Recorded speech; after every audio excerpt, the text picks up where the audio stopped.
स्वागत है। मैं हूं हरीश और इस वक्त हम उपस्थित हैं उपमंडल अधिकारी राहुल जैन सरकाघाट के ऑफिस में।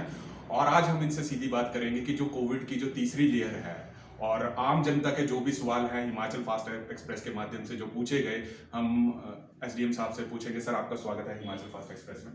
Thank you. सर, सबसे पहले मैं बात करूंगा कोविड की। 2-3 महीने पहले भी हमने आपसे का इंटरव्यू किया था, बट अब जो कोविड की जो तीसरी लेयर है वो कहीं ना कहीं चल पड़ी है। जिस हिसाब से सरकार की नोटिफिकेशन है, सरकाघाट प्रशासन किस हिसाब से रेडी है अगर तीसरी लेयर हमारे क्षेत्र में? जैसा कि जो भी गवर्नमेंट की नोटिफिकेशन है, जो भी गाइडलाइन है, उसका पूरी तरह फॉलो किया जा रहा है। जैसे कि गवर्नमेंट की गाइडलाइन है कि इंडोर में जो है या तो 50% या मैक्सिमम 100 लोगों की अनुमति है, उसका लोग कड़ाई से पालन करें। उसके अलावा जो आउटसाइड जो भी कोई इवेंट होता है, वैसे तो इवेंट इस समय नहीं कराना चाहिए, फिर भी अगर कोई इवेंट होता है तो 50% कैपेसिटी या मैक्सिमम 300 लोगों की परमिशन है, तो इन सब चीज़ों का फॉलो करें। उसके अलावा जो हमारा एक कंट्रोल रूम बनाया गया है, एक हमने सिविल हॉस्पिटल में भी कंट्रोल रूम बनाया है और एक कंट्रोल रूम हमारा ऑफिस में भी है, जिसका हमने नंबर लोगों को दिया है। लोग अगर किसी भी तरह की कोविड की कोई भी परेशानी आती है तो उस कंट्रोल रूम पे फ़ोन करके कोई भी जानकारी ले सकते हैं। उसके अलावा आप जैसे जानते हैं कि इसी साल जो है पीएसए प्लांट भी जो है सिविल हॉस्पिटल में लगाया गया है 500 एलपीएम का, और हमारे पास अभी इस समय 60 बेड्स की कैपेसिटी है at a time, oxygenated beds की। और इस समय हमारे पास ऐसा कोई भी पेशेंट नहीं है जो कि जिसको ऑक्सीजन की ज़रूरत पड़ रही है। मैक्सिमम पेशेंट्स हमारे होम आइसोलेशन में हैं। अगर किसी को भी ज़रूरत पड़ती है तो प्रशासन की पूरी तैयारी है कि वो इस फैसिलिटी को अवेल कर सकते हैं, और एम्बुलेंसेज भी हमारे पास पर्याप्त मात्रा में है। सर, मैं मंडी क्षेत्र की बात करूंगा। एक्टिव केस 450 के तकरीबन पूरे जिला मंडी में है। सरकाघाट की ही बात करूंगा तो 100+ सरकाघाट में ही इस वक्त मौजूद है।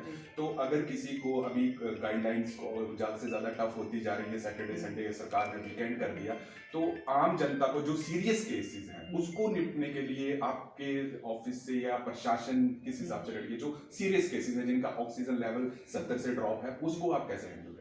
उसके लिए पीएसए प्लांट लगाए गए हैं।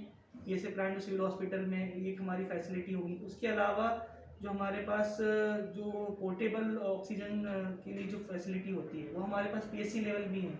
हर पीएससी में कम से कम आपको एक ऑक्सीजन की, अगर किसी को परेशानी आती है, इमरजेंसी पड़ती, तो वो वहाँ जा सकता है। उसको स्टेबल करने के बाद अगर बहुत ही सीरियस केस आता है तो फिर वो डॉक्टर्स का जैसा ही परामर्श होता है, उसको फिर हम आईजीएमसी या जो भी आगे रेफर किया जाता है उसको पूरी फैसिलिटी दी जाएगी।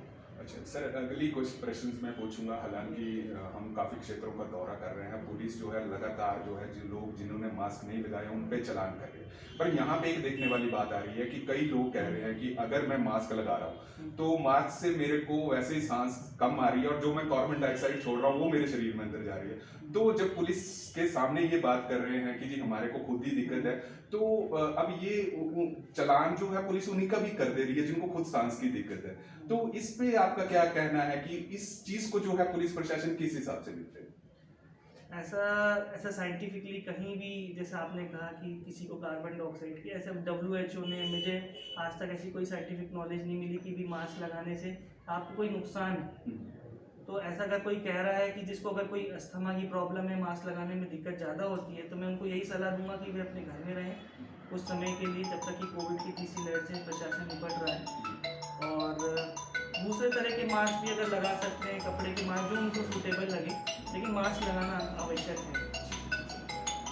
सर, अब अंतिम सवाल पूछूंगा मैं आपसे कि अगर कोविड की जो बंदिशें हैं सरकाघाट में अगर ज़्यादा बढ़ जाती हैं सैटरडे संडेज के लिए और लोगों को किसी इमरजेंसी में बाहर जाना पड़ता है, तो उसमें आपका प्रशासन जो है उन लोगों के साथ कैसे निपटेगा? क्या कोविड पास की जो नियमावली जो पहले सरकार ने बनाई थी वो अभी भी सुचारू रूप से चली है?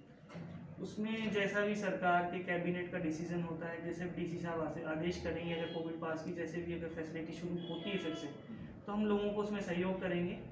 और फिलहाल अभी इस तरह की कोई भी गाइडलाइन नहीं है वीकेंड कर्फ्यू की। अभी सिर्फ नाइट कर्फ्यू पर बंदिश लगाई गई है। तो जैसी सरकार की जो भी गाइडलाइन आती है तो उसके बारे में हम आपको अभी सूचित करते हैं। सर, हिमाचल फास्ट एक्सप्रेस से बात करने के लिए धन्यवाद। तो ये थे हमारे साथ सरकाघाट के एसडीएम राहुल जैन जी, जिन्होंने साफ ये तय कर दिया है कि जिन लोगों को सांस लेने में दिक्कत आ रही है, कल ही हमने कुछ क्षेत्रों का दौरा किया, तो वो कम से कम जो है वो बाहर ना निकले और अपने घरों में ही रहे। तो जुड़े रहिए हरीश वर्मा के साथ हिमाचल फास्ट एक्सप्रेस।